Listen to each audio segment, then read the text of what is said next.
A'udzubillahi minasyaitonirrajim. Bismillahirrahmanirrahim. Assalamualaikum warahmatullahi wabarakatuh. Alhamdulillah, alhamdulillah rabbil alamin. Wassalatu wassalamu ala rasulil amin sayyidina Muhammadin ibn Abdillah wa ala alihi wa sahbihi wa mawalah.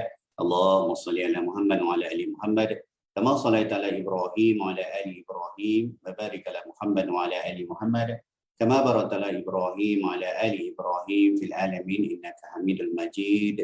Allahumma inna nas'aluka ilman nafi'an wa rizqan thayyiban wa amalan mutaqabbala wa dinan qayyima wa yaqinan shadiqan wa imanan kamila. Allahumma afina fi badanina. Allahumma afina fi badanina. Allahumma afina fi badanina wa sam'ina wa basarina. Amin amin ya rabbal alamin. Amma ba'd. Baik, alhamdulillah summa alhamdulillah. Ketemu lagi kita pagi ini dalam siri bacaan bersama. Kita sambung bacaan surah Al-Kahfi. Al-Kahfi. Kahfi hari ini sambung ayat 16 sampai 20. Kita mukadimah beberapa minggu lepas, tertangguh cuti raya dan sebagainya. Jadi hari ini kita sambung baliklah. Macam itulah kita ni. Walaupun kita berniat untuk kadang-kadang nak istiqamah buat sesuatu ibadah. Tak kira lah, hari-hari nak bangun tahajud. Contohnya. Hari-hari nak bangun tahajud tapi banyak juga terkejut kan. Bangun-bangun, kunam, orang dah azan, tengah azan, apa dah lepas kan. Tapi jangan kita gusar, jangan kita bimbang, memang macam itulah sifat kita manusia ni. Iman kita ada kalanya naik, ada kalanya turun. Begitulah kita. Itikad kita ahli sunnah jamaah, kita percaya begitu. Jadi bukanlah disebabkan begitu kita kata tak apa, ada. Maksud dia usaha teruslah, istiqamahlah dalam berusaha. Berusaha untuk apa? Untuk istiqamah membuat sesuatu ibadah. Istiqamah dalam berusaha untuk supaya kita istiqamah boleh buat sesuatu ibadah. Apa saja. Ada istiqamah yang mungkin, ada ibadah yang mungkin senang dekat. Zikir dan sebagainya senang. Kalau sebelum tidur tu rasa, anda tak buat ni, lupa nak ambil wuduk. Macam jihad kan. Dia berseri-seri sentiasa berwuduk nak tidur. Kan jihad kan. Jadi jihad, dia kata jihad kalau nak tidur mesti kena wuduk. Lepas tu Anissa nak tidur apa tak, lupa nak baca al-mu. Ada benda-benda macam tu biasa senang nak dekat. Ada juga ibadah lain yang kadang-kadang makan masa untuk kita ajar diri kita supaya kita rasa nikmat dalam buat ibadah tu. Bila kita dah dapat nikmat buat ibadah, dia manis ya kan, tu kita payah nak tinggal tu. Payah nak tinggal sedekah, payah nak tinggal doakan sahabat-sahabat, payah nak tinggal buat baik kepada ibu bapa, payah nak tinggal solat-solat sunat, bacaan Al-Quran kita dan sebagainya. InsyaAllah. Sebelum ni, pada muka sebelum ni, ayat 5 sampai 15 tu, penerbit dah pilih bahagian bab dia istiqamah dalam bertauhid. Mentauhidkan Allah dan tidak sekali-kali mensyirikkan Allah ni bukan sesuatu benda yang boleh main-main. Ini mesti sungguh-sungguh, istiqamah sungguh-sungguh. Tak boleh kejap nak syirik, tak boleh nak buat main-main syirik ni. Hari ni kita sambung lagi bab syirik. Penerbit pilih bab penyucian diri, bab berkenaan syirik. Penerbit tulis itu syirik besar, syirik kecil. Ada ulama kategorikan sebagai begitu. Kalau tengok ulama tasawuf punya penerangan, tak ada kecil besar ni, besar belaka. Sebab syirik, sekecil-kecil syirik, riak dan sebagainya menghapuskan pahala. Tak ada apa-apa pun dapat nikmat, dapat manfaat daripada amal ibadah. Kalau ada riak, ujub, sum'ah dan sebagainya. Jadi syirik ni, dah arti kata mudah, tak ada kecil, tak ada besar. Besar belaka. Besar belaka. Tapi hari ini, mengikut Ibn Qayyim Al-Jauzi, dia pecahkan kepada besar dan kecil. Tetapi kita tengok ayat di ujung tu. Kecil ni pun boleh jadi besar. Mudah je sebenarnya melompat tu. Kalau mengikut takrifan Ibn Qayyim. Walaupun ada kecil, tapi kecil tu mudah yang melompat jadi besar. Yang tidak mungkin dapat pengampunan Allah SWT. Na'udzubillah. InsyaAllah. Hari ini kita sambung lagi bicara bahagian cerita Ashabul Kahfi. Hari ini dan besok insyaAllah. Dalam 2-3 muka ni Allah sambung-sambung lagi. Cerita bahagian Ashabul Kahfi. Ingat Ashabul Kahfi ni macam-macam cerita. Yang paling comelnya kita ambil cerita daripada Al-Quran tu sendiri. Al-Quran menafsirkan ayat-ayat Quran ada. Begitu. Kemudian kita ambil daripada hadis. Hadis-hadis sahih, dhaif. Dhaif pun boleh juga ambil jadi cerita. Hadis-hadis yang hadis-hadis maudhu' tak boleh. Israiliyat pun boleh juga nak tambah, tapi lebih baik tak payahlah. Begitu ya. Israiliyat ni pemanis-pemanis dia. Wallahu a'lam, ini kita sambung bahagian Ashabul Kahfi ya. Apa dia perihal Ashabul Kahfi ni? Kita tahu mereka ni pemuda pada zaman bila wallahu a'lam, dikatakan anak-anak pembesar raja-raja Rom. Dicyanus, itu kita dah bincang kan. Nama raja tu Dicyanus. Lari. Kenapa dia lari? Dia nak beruzlah, mengasingkan diri pada masyarakat yang memang dah sesat, pembesar yang zalim. Begitulah, wallahu a'lam. Ini kita sambung sikit lagi perihal Ashabul Kahfi. Kongsi-kongsilah kita dengan sahabat-sahabat. Ramai tak ada hari ini, ramai yang tak sihat. Kita doakan semoga mereka sembuh. Ada yang ada masyarakat lain pelbagai. Kongsi-kongsi ini, insyaAllah. Silakan. Ayat 16 sampai 20.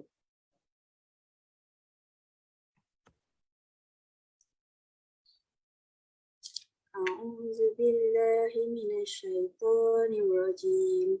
Bismillahirrahmanirrahim. Wa idza atazaltumuhum wa ma ya'buduna illallah fa'u ila kahfi yanshur lakum rabbukum min rahmatihi wa yuhayyi lakum min amrikum mirfaqa. Wa tara asy-syamsa idza tala'at tazawaru an kahfihim zatal yamin tazawaru an kahfihim zatal yamin wa idza gharabat taqriduhum zatal shimal wa idza gharabat taqriduhum zatal shimal wa hum fi fajwatin min Zalika min ayatillah. Man yahdillahu fahuwal muhtad. Wa man yudlil falan tajida lahu waliyyan mursyida. Wa tahsabuhum ayqazan wa hum ruqud. Wa nuqallibuhum zatal yamini wa zatal shimal. Wa kalbuhum basitun zira'i bil wasid. Lawit tala'ata alaihim lawallaita minhum firara.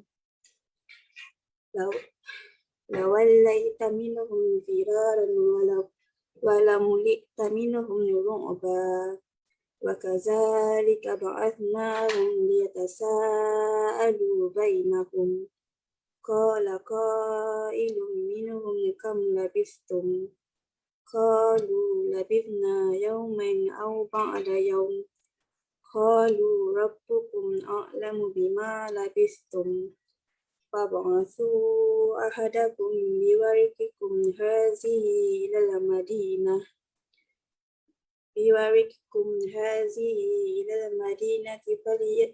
فلينظر أيها أزكى طعاما فليأتكم برزق منه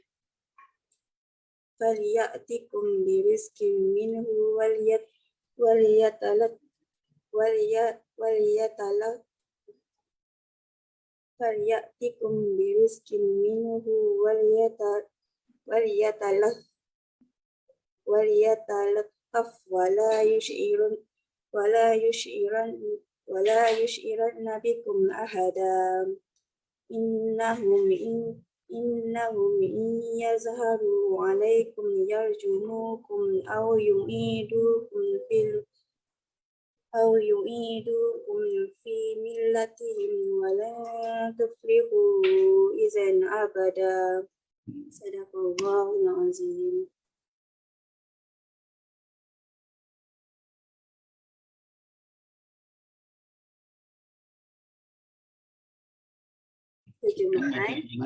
Terjemahan. Dan apabila kamu meninggalkan mereka dan apa yang mereka sembah selain Allah, maka carilah tempat berlindung ke dalam gua itu. Nescaya Tuhanmu akan melimpahkan sebahagian rahmatnya kepadamu dan menyediakan sesuatu yang berguna untukmu dalam urusanmu. Maksud perkataan ini terjadi di antara mereka itu sendiri yang timbul kerana ilham daripada Allah. Dan engkau akan melihat matahari ketika terbit, condong daripada gua mereka ke sebelah kanan. Dan apabila matahari itu terbenam ke sebelah kiri mereka, sedang mereka berada dalam tempat yang luas di dalam gua itu. Itulah sebahagian daripada tanda-tanda kebesaran Allah. Barang siapa diberi petunjuk oleh Allah, maka dialah yang mendapat petunjuk. Dan barang siapa yang disesatkannya, maka engkau tidak akan mendapatkan seorang penolong yang dapat memberi petunjuk kepadanya. Dan engkau menyangka mereka itu tidak tidur, padahal mereka tidur. Dan kami bolak-balikkan mereka ke kanan dan ke kiri. Sedangkan anjing mereka membentangkan kedua lengannya di depan pintu gua. Dan jika kamu menyaksikan mereka, tentu kamu akan berpaling, melarikan diri daripada mereka, dan pasti kamu akan diselubungi ketakutan terhadap mereka. Dan demikianlah kami bangunkan mereka agar di antara mereka saling bertanya. Salah seorang di antara mereka berkata, sudah berapa lama kamu berada di sini? Mereka menjawab, kita berada di sini sehari atau setengah hari. Berkata yang lain lagi, Tuhanmu lebih mengetahui berapa lama kamu berada di sini, maka suruhlah salah seorang di antara kamu pergi ke kota dengan membawa wang perak ini. Dan hendaklah dia lihat manakah makanan yang lebih baik, dan bawalah sebahagian makanan itu, dan hendaklah dia berlemah lembut serta jangan sekali-kali menceritakan halmu kepada sesiapa pun. Sesungguhnya, jika mereka dapat mengetahui tempatmu, pasti mereka akan melempari kamu dengan batu atau memaksamu kembali kepada agama mereka, dan jika demikian, pasti kamu tidak akan beruntung selama-lamanya. Tafsir jalan lain. Watara syamsa idza tala'at tazawar, dan kamu akan melihat matahari ketika terbit, condong. Lafaz tazawaru dapat dibaca dengan memakai tasydid atau takfif, artinya melencong. An kahfihim dzatal yamin, daripada gua mereka ke arah sebelah kanan. Wa idza gharabat taqriduhum dzatas shimal, dan apabila matahari itu terbenam, ia membiarkan mereka dan berlalu dari mereka sehingga sinar matahari sama sekali tidak mengenai mereka. Wahum fi fajwatin min, sedangkan mereka berada di gua yang luas sehingga mereka selalu mendapatkan tiupan angin yang segar lagi menyejukkan. Zalika, hal yang telah disebutkan, min ayatillah, adalah sebahagian bukti-bukti yang menunjukkan kekuasaan Allah. Penyucian diri. Syirik ada dua bahagian, besar dan kecil. Syirik besar tidak akan diampuni Allah Subhanahu Wa Taala kecuali dengan taubat, seperti membuat tandingan bagi Allah Subhanahu Wa Taala. Pelakunya mencintai tandingan ini seperti cintanya kepada Allah Subhanahu Wa Taala. Ini merupakan syirik seperti syiriknya orang-orang musyrik yang menyamakan Tuhan yang disembahnya dengan Allah Subhanahu Wa Taala. Mereka tetap mengakui bahawa hanya Allah Subhanahu Wa Taala yang menciptakan segala sesuatu, penguasa dan rajanya.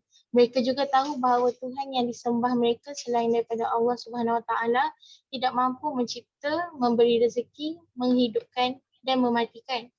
Penyamaan ini hanya dalam kecintaan, pengagungan dan penyembahan seperti keadaan majoriti orang-orang musyrik. Mereka mencintai, mengagungkan, memuja dan membela Tuhan yang disembahnya selain daripada Allah Subhanahu Wa Taala. Bahkan mereka lebih mencintai Tuhan yang disembah itu daripada Allah Subhanahu Wa Taala. Mereka lebih marah jika Tuhan yang disembahnya dicaci berbanding jika Allah Subhanahu Wa Taala yang dicaci. Begitulah keadaan para penyembah berhala yang menjadikan batu-batuan, pohon-pohon atau benda mati apapun sebagai sesuatu yang dipuja-puja. Allah Subhanahu Wa Taala berfirman tentang para pendahulu orang-orang musyrik. Ingatlah hanya milik Allah Subhanahu Wa Taala agama yang murni, iaitu daripada syirik, dan orang-orang yang mengambil pelindung selain daripada dia berkata, kami tidak menyembah mereka melainkan berharap agar mereka mendekatkan kami kepada Allah Subhanahu Wa Taala dengan sedekat-dekatnya. Sungguh Allah Subhanahu Wa Taala akan memberi keputusan di antara mereka tentang apa yang mereka perselisihkan. Sungguh Allah Subhanahu Wa Taala tidak memberi petunjuk kepada pendusta dan orang yang sangat ingkar. Surah Az-Zumar ayat 3. Mereka berasa yakin di dalam hati bahawa Tuhan-Tuhan yang disembah itu akan memberi syafaat, iaitu pertolongan kepada mereka di sisi Allah Subhanahu Wa Taala. Allah Subhanahu Wa Taala menyanggah anggapan mereka ini. Sesungguhnya semua syafaat ada di tangan Allah Subhanahu Wa Taala. Tak seorang pun dapat memberi syafaat itu orang di sisinya kecuali setelah mendapat izin daripada Allah Subhanahu Wa Taala untuk memberikan syafaat yang perkataan dan perbuatannya diredai, dan mereka ini adalah ahli tauhid. Syafaat yang ditetapkan Allah Subhanahu Wa Taala dan Rasulnya adalah syafaat yang keluar dengan izinnya. Sebagaimana Allah Subhanahu Wa Taala berfirman antara dalam surah Al-Kahfi iaitu ayat 17. Antara kebodohan orang musyrik ialah keyakinannya bahawa sesiapa yang dijadikannya sebagai penolong atau pemberi syafaat, dia dapat memberi syafaat dan manfaat kepadanya di sisi Allah Subhanahu Wa Taala, seperti lazimnya pertolongan yang diberikan para pemimpin dan penguasa terhadap rakyatnya. Mereka tidak sedar bahawa siapa pun tidak akan dapat memberi syafaat di sisi Allah Subhanahu Wa Taala kecuali yang mendapat izinnya, sementara tak seorang pun yang diberi izin oleh Allah Subhanahu Wa Taala kecuali orang yang perbuatan dan perkataannya diredai Allah Subhanahu Wa Taala. Syirik kecil adalah seperti sedikit riak, mencari muka di hadapan manusia, bersumpah dengan selain daripada Allah Subhanahu Wa Taala, perkataan seseorang kepada orang lain mengikut kehendak Allah Subhanahu Wa Taala dan kehendakmu, atau perkataannya ini berasal daripada Allah Subhanahu Wa Taala dan daripadamu, atau perkataannya aku bergantung kepada Allah Subhanahu Wa Taala dan juga kepadamu, atau perkataannya kalau bukan kerana dirimu tentu hal ini tidak akan berlaku. Tapi perkataan seperti ini dapat berubah menjadi syirik besar, tergantung kepada siapa yang mengatakannya dan apa tujuannya. Macam-macam syirik ini banyak sekali dan hampir tak terhitung banyaknya. Riyadhus Salihin, daripada Sa'ad bin Ubadah, sesungguhnya Ibnu Umar radhiyallahu anhu mendengar seorang lelaki berkata, tidak demi Kaabah. Lalu Ibnu Umar berkata, tidak boleh bersumpah dengan selain daripada Allah Subhanahu Wa Taala. Aku mendengar Rasulullah sallallahu alaihi wasallam bersabda, sesiapa bersumpah dengan selain daripada Allah Subhanahu Wa Taala, maka dia telah kafir atau berbuat syirik. At-Tirmizi dan ia berkata hadis ini darjatnya hasan. Hadis di atas mengandungi beberapa pengertian, antaranya seseorang dilarang bersumpah dengan selain daripada Allah Subhanahu Wa Taala, seperti sumpah dengan kemuliaan, anak-anak, kasih sayang orang tua, tempat-tempat suci dan lain-lain. Baik, alhamdulillah. Kita berhenti situ dulu. Nanti kita baca sikit hadis kesihatan dengan Tibun Nabawi. Pertamanya baca semula perihal kisah Ashabul Kahfi daripada Al-Quran sendiri. Bagi siapa yang berminatlah baca sendiri. Antara contoh terbaik kita boleh ambil daripada tafsir Ibn Katsir. Cukuplah tu. Kita dapat yang penting dalam cerita Ashabul Kahfi bukannya kita nak tahu berapa bilangan dia. Berapa ramai ni orang muda ni. Yang pertama sahih orang muda. Yang kedua kita taklah diminta-minta nak tengok berapa bilangan dia. Kat mana gua dia. Apa nama anjing dia. Anjing dia jantan ke betina. Tak penting. Walaupun dalam kisah-kisah Israiliyat banyak benda-benda macam ni kan. Anak siapa ni orang muda ni, besok Allah cerita lagi, maka mereka pun ada kata 4 orang, ada kata 5 orang, maka wahai Muhammad Rasulullah SAW tak payahlah nak berbantah-bantah dengan mereka, melainkan yang zahir-zahir ajalah. Besok Allah sendiri kata. Memang Allah tahu dah cerita Ashabul Kahfi ni cerita lama. Dikatakan dalam tafsir Ibn Katsir, Ashabul Kahfi ni pada zaman bila? Zaman sebelum Yahudi lagi dah. Zaman sebelum Nasrani ada. Lama lah. Sebab cerita ni dibawa oleh orang-orang Israel. Bani Israel bawa cerita ni. Ada dalam kisah-kisah Israiliyat dia. Kalau Ashabul Kahfi ni pada zaman Nasara, orang Yahudi tak pelik. Kan dia kelahi dengan Nabi Isa. Orang Yahudi pakat bunuh Nabi Isa dengan Rom kan. Orang Yahudi tak nak. Jadi cerita ni dipanjang-panjangkan sampai zaman Rasulullah SAW. Antara petunjuknya, bab kata ulama' lah. Ini andaian ulama'. Memang cerita dah lama sebelum zaman Nasrani ada. Sebelum zaman Nabi Isa. Antara Nabi Isa dengan Nabi Muhammad berapa ratus tahun? Agak-agak lah lebih kurang. Berapa ratus tahun? Siapa tahu? Izan? Tak ingat? Tak sempat nak Google lah. Bos tiba-tiba tanya. Lebih kurang 5 ke 600 tahun. Lama tu. 5 ke 600 tahun. Sebab tu ahli-ahli kitab pada zaman Rasulullah dipanggil lagi sebagai ahli fitrah. Orang yang berpegang pada kitab asal lah. Kitab Injil dengan kitab Taurat dipanggil ahli kitab yang halal makan minumnya boleh kahwin dengan ahli kitab. Sebab pada zaman tu ramai, jauh sangat antara Nabi ke Nabi. Jauh sangat. Jadi siapa berpegang pada kitab asal masih lagi dikira sebagai quote-unquote mukmin lah. Macam itulah. Gitu. Jadi Ashabul Kahfi bila? Lama lagi sebelum tu. Sebelum zaman Nabi Isa lagi. Ya. Jadi kita diminta untuk ambil iktibar daripada perjalanan orang muda ni. Tak kira lah berapa lama. Mereka ni dikatakan, kalau tengok tafsir Ibn Katsir, dia dah tahu dah yang mana dia punya amalan raja dia dengan penduduk masa itu memang mensyirikkan Allah. Mereka ni sampai membuat satu rumah untuk ibadah mereka sendiri untuk tidak mensyirikkan Allah. Dia mengesakan Allah pada rumah ibadah dia. Sampailah tahu dia orang ramai, dia mengadu pada raja, raja marah. Lebih kurang macam itulah. Dan mereka pun bukan berdebat lah. Dia menyeru raja dia supaya tidak mensyirikkan Allah, raja dia tak nak. Macam itulah ya. Raja dia suruh berhenti, memberi tekanan kepada dia orang ni secara am lah, ringkasan cerita.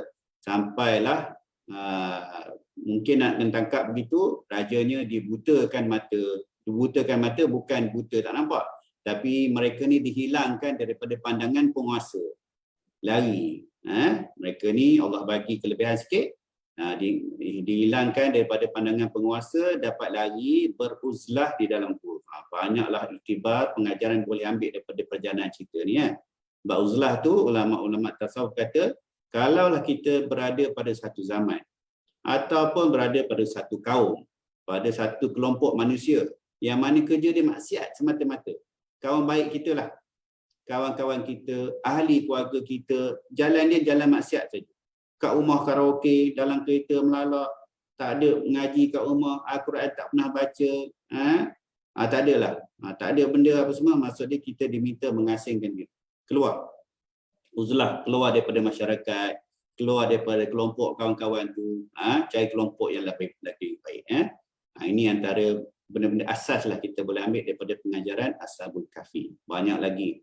Tengok pada beberapa ayat tu atas kebesaran Allah Subhanahu Wa Taala mentidurkan mereka. Berapa ratus tahun tidur ni? Soalan dia ni besok dapat. Siapa rajin baca dah lupa dah ni. Berapa ratus tahun tidur? Tembak-tembak, siapa nak tembak? Ya. 100 tambah lagi 300 tambah lagi 9. Allah kata dalam ayat besok 300 tahun tambah 9 tahun. Lebih kurang 309 tahun. Lama tak lama tu? Lama. Dalam beberapa ayat tu Allahumma salli ala Muhammad 18. Dan engkau menyangka mereka itu tidak tidur, padahal mereka tidur. Kami bolak-balikkan mereka ke kanan dan ke kiri, sedangkan anjing mereka membentang kedua tangannya di depan pintu gua. Duduk gitu. Jika kamu menyaksikan mereka, tentu kamu akan berpaling melarikan diri daripada mereka, dan pasti kamu akan selebungi ketakutan terhadap mereka, dan demikian kami bangunkan mereka. Ini cerita bab bangun ya. Pada ayat mana? Allahumma salli ala Muhammad. Ayat 17. Dan engkau akan melihat matahari ketika terbit condong daripada gua mereka ke sebelah kanan, dan apabila matahari itu terbenam ke sebelah kiri mereka, sedang mereka berada dalam tempat yang luas di dalam gua itu. Itulah sebahagian daripada tanda-tanda kebesaran Allah. Ditidurkan lama tu, 309 tahun. Ini bukan pertama kali kita baca cerita orang tidur. Sebelum ni dan ayat surah apa tak ingat, Al-Baqarah, cerita pasal seorang ni. Dia ditidurkan untuk melihat kebesaran Allah. Dia ditidurkan, dia bangun, dia tengok kota dia dah hancur. Dia ingat dia tidur satu malam, padahal dia tidur dah beratus tahun. Berapa lama tak pasti, tapi ditidurkan lama. Ini sama juga, 309 tahun. Allah pelihara mereka, tak hancur. Kalau ikut kan tidur 309 tahun hancur dah. Tak ada tinggal apalah, tinggal tulang sulbi je lah. Hancur, lebur lah semuanya, anjing-anjing semua. Tapi dipelihara kulit mereka, jasad mereka dipelihara. Allah bolak-balikkan dia orang ni. Kalau kita tidur lama mesti berdarah belakang lah. Macam orang sakit, punggung berdarah, apa berdarah ni, tak. Sihat molek dia bila bangun tu kan. Tak sedar pun. Nanti kita baca lagi, tak sedar pun yang dia dah tidur 309 tahun ya. Dah lama ditidurkan. Allah pelihara, Allah tak kenakan matahari terus kepada dia orang ni.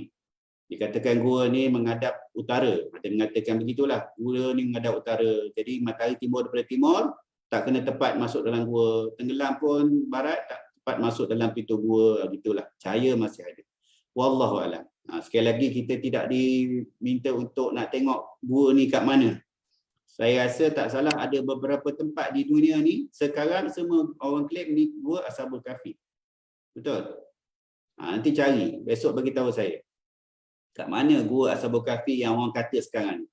Saya lupa dah kat mana. Ada beberapa negara yang jadi produk pelancongan. Gua Ashabul Kahfi. Nanti besok Akilah bagi tahu. Google lah sekejap lepas ni ya. Berapa gua dalam dunia ni orang claim gua Ashabul Kahfi.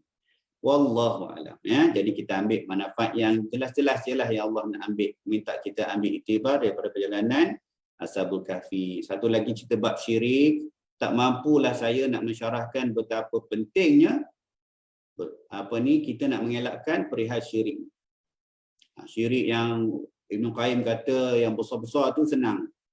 Disembah kuil, ada tok pekong depan rumah, tak mengaku dah adanya Tuhan, ataupun minta pertolongan selain pada Tuhan secara jelas. Ini kita tak buatlah ni. Orang kita pun tak buat dah zaman sekarang ni. Tapi syirik yang tersembunyi, itu yang bahaya. Ulama tasawuf kata syirik yang tersembunyi, bukan syirik kecil, syirik yang tersembunyi. Tak apalah tafsir Ibn Qayyim dia kata syirik kecil. Syirik kecil atau syirik yang tersembunyi inilah bahaya. Dia menghapuskan pahala-pahala kita, menambah dosa pula lagi dah. Kalau tersalah langkah terus jadi syirik yang besar. Syirik yang tak mungkin dapat pengampunan Allah. Ba'riyah, sum'ah, takabur dan sebagainya itu. Dalam hati pun tak berbicara pun boleh jadi syirik. Itu kena hati-hati bab tu. Sebab tu belajarlah sungguh-sungguh bab tasawuf. Untuk apa? Untuk bukan terus nak masuk tarikat. Untuk pembersihan jiwa. Kita tahu penyakit-penyakit jiwa ni apa. Kalau tengok penawar bagi hati, dia buka terus. Syekh Fadil Al-Mandili, dia buka terus kitab penawar bagi hati tu menceritakan kita kelemahan panca indera kita dulu. Mata, telinga, mulut, perut, syahwat, benda-benda macam tu. Dia bagi tahu kita ini nak mengheret kita ke lembah hina ni. Dia bagi tahu dah masalah penyakit hati. Itu bab syirik-syirik. Syirik ni kena cakna sungguh-sungguh lah. Khususnya syirik yang kita tak perasan dalam masyarakat. Jumpa ahli nujum, jumpa bomoh, bertanyakan, baru tanya, berapa lama kita punya amal ibadat tak diterima? Kata Rasulullah SAW, berapa lama? Banyak pula soalan bawah ini. Dah lah tak ada orang ni. Berapa lama? 40 hari. Dia macam bina arak juga. 40 hari amalan tak diterima. Sia-sia tak? Sia-sia lama. Itu baru jumpa bomoh. Siapa yang membuat adik saya ni? Oh, ini tunang dia. Oh, ini. Ni orang ni, pakwa ni. Orang ni makwa ni. Begitu je. Baru dengar. Percaya, kufur. Ada pandangan ulama kata kufur. Jatuh kufur kita pada itu. Na'udzubillah. Tak boleh. Hati-hati. Ustaz jugalah nama ustaz pakai kopiah bismillah auzubillah tiba-tiba buat benda pelik-pelik tu atau bukanlah ya, bukan ru'yah yang sebenar. Hati-hati. Itu bab jumpa bomoh. Banyak lagi benda-benda lain kan. Kemudian dibincang pada Riyadhus Salihin cerita bab sumpah. Sumpah-sumpah ni dimaafkan pada zaman jahiliah dulu orang baru masuk Islam. Dia baru masuk Islam, dia dah terbiasa dah Arab ni wallata wal uzza. Dia bersumpah gitu lagi kan. Kita baru dah istighfar. Jangan, tak boleh dah begitu kata Rasulullah SAW. Tak boleh nak bersumpah-sumpah begitu. Segalanya kerana wallahi, atas nama Allah SWT saja. Itu pun kita tidak digalakkan sikit-sikit wallahi tak boleh. Tak boleh buat main-main. Sumpah-sumpah ni tak boleh buat main-main, melainkan dah terbiasa. Macam dululah orang jahiliah tu kan, dah terbiasa. Demi ibu bapaku. Macam itulah. Di atas nama ibuku, bapaku. Macam tu tak apalah, begitu tak apa lagi. Tapi kalau wallata wal uzza tu memang tak boleh diarahkan berhenti tu macam tu. Kita tak buatlah macam ni kita tak buatlah macam ni insya-Allah. Sumpah ni benda penting. Dalam Islam tuduhan boleh atas sumpah saja dan dilepaskan dengan tuduhan atas sebab sumpah juga. Dan Allah berfirman, Allah pesan hati-hati dengan sumpah sebab nanti kita dapat laknat kalau kita menipu. Ingat sumpah ni satu benda yang boleh bawa kepada penghukuman. Dan kezaliman pun boleh berlaku disebab sumpah. Kalau sumpah tipu lah. Sumpah ni ada bab laknat je. Wallahu a'lam, sabar sikit. Bab pemberian wangian. Hadis kesihatan daripada Abu Hurairah radhiyallahu anhu, dia berkata, Rasulullah sallallahu alaihi wasallam bersabda, sesiapa ditawarkan kepadanya wangian, maka janganlah menolaknya, kerana sesungguhnya wangian ringan bebannya dan harum baunya. Hadis riwayat Muslim. Boleh antara amalan sunnah ialah wangian, bagi orang hadiah wangian, dan kita pun sunnahnya menerima wangian tu. Ibn Nabawi, khasiat raihan. Raihan adalah tiap-tiap tanaman yang harum aromanya, dan biasanya penduduk di daerah memiliki sesuatu yang khusus sebagai raihan. Manfaat raihan dapat membersihkan kulit kepala, menguatkan rambut agar tidak gugur dan menghitamkannya. Apabila digosokkan ke tubuh, ia dapat menghentikan keringat dan menghilangkan bau ketiak. Juga bermanfaat menyambung tulang yang patah dengan cara melumurkannya. Tanaman ini telah dinyatakan oleh Allah Subhanahu Wa Taala dalam firman-Nya. Jika dia orang yang mati, itu termasuk yang didekatkan kepada Allah Subhanahu Wa Taala, maka dia memperoleh ketenteraman dan rezeki serta syurga yang penuh dengan kenikmatan. Surah Al-Waqiah ayat 88 hingga 89 dan sabda Nabi sallallahu alaihi wasallam dalam riwayat Muslim. Wallahu a'lam. Wangian apa tu? Wallahu a'lam. Dikatakan raihan adalah tiap-tiap tanaman yang harum aromanya. Jadi macam-macam lah tumbuh-tumbuhan yang wangi. Okay, kita belajar sikit bab wangian. Tapi satu amalan wangian ni, hati-hati kepada perempuan khusus.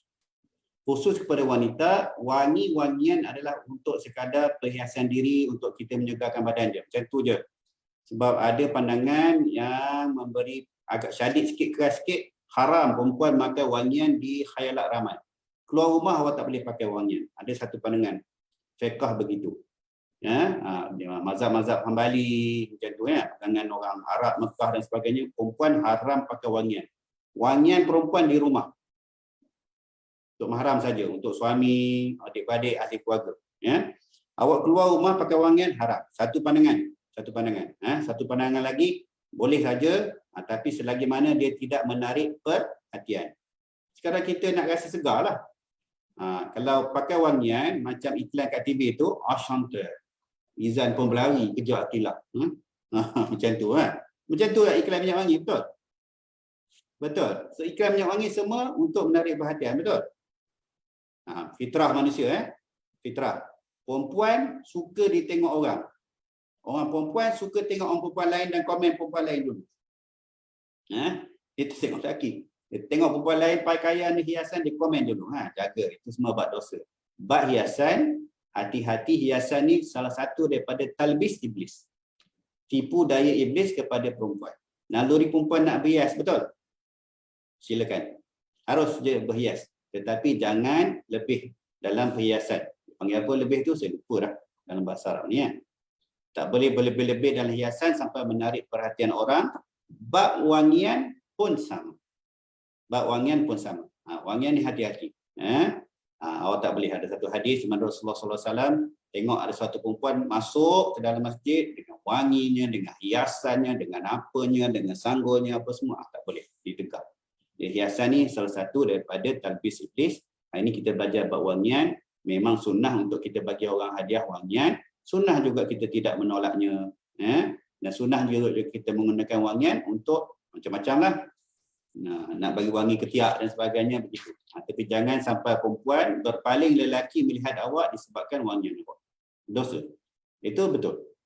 Tapi kita taklah pegang, saya lah tak pegang pandangan fiqh mengatakan haram terus untuk perempuan memakai wangian. Begitu. Tapi kalau awak tengok pandangan ahli-ahli fiqh Mekah, semua memang haram lah. Memang haram, tak bagi. Walaupun duduk dalam masjid kan. Perempuan duduk calik-calik minyak atau semua, marah dia. Arab lah Tapi kita hati-hati. Wangian dan juga hiasan ialah salah satu yang mudah menjadi talbis iblis bagi perempuan. Jadi hati-hatilah, banyak benda-benda macam ni itikadnya dalam hati. Kita jangan lebih-lebih sudah. Apa maksud berlebihan dalam hiasan tu? Tabarruj. Betul Tabarruj, kata salah Tabarruj tu bahaya. Memang berdosa lah. Hati-hati sebab tu sekadarnya lah hiasan kamu ni Kita fitrah Melayu pakai baju kala-kala, tak ada masalah. Tapi kalau masuk dalam satu kaum yang memang perempuan dia tak pakai baju kala-kala, jadi tak bolehlah kita tiba-tiba pakai baju kurung merah, biru, ungu. Ada masyarakat memang very colourful. Melayu colourful, kalau segi haji tu kan. Afrika, perempuan Afrika pun colourful, dengan ikat kepalanya, apa semua. Dan fitrah kita begitu, tak ada masalah. Tapi kalau pergi beberapa tempat Arab, ya, Yaman, tak bolehlah pakai baju kurung, liklak-liklak. Tak boleh lagi dah jadi fitnah. Baik, wallahu a'lam. Besok kita sambung lagi bab cerita Ashabul Kahfi, cerita bilangan dia, cerita berapa lama dia ditidurkan. Besok penerbit pilih title Allah Maha Mengetahui Segala Sesuatu. Wallahu a'lam, insya-Allah. Biarlah kita istiqamah dalam berusaha dalam apa saja amal ibadah kita, walaupun untuk tadabbur ni kita baca saja. Kita baca saja. Lebih baiklah kita membaca daripada tak baca langsung. Dan majlis kita pagi-pagi ni macam appetizer je lah. Mak Saleh kata pemanis mulut lepas makan ataupun sebelum makan, yang mana isi dia kita kena cari betul-betul. Cari betul-betul bab tafsir Al-Quran ni, tak memadai lah kita pagi-pagi ni. Sekadarnya lah pagi-pagi, tetapi cari sungguhlah majlis ilmu yang boleh kita isikan ya.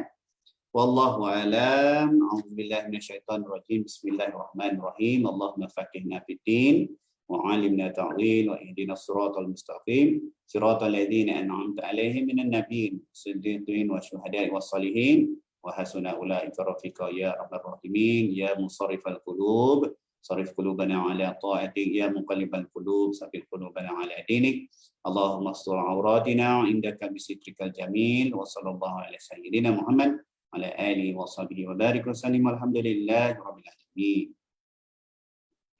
Subhanakallah wa bihamdika asyhadu an la ilaha illa anta astaghfiruka wa atubu ilaik. Wabillahi taufiq wa hidayah. Assalamualaikum warahmatullahi wabarakatuh.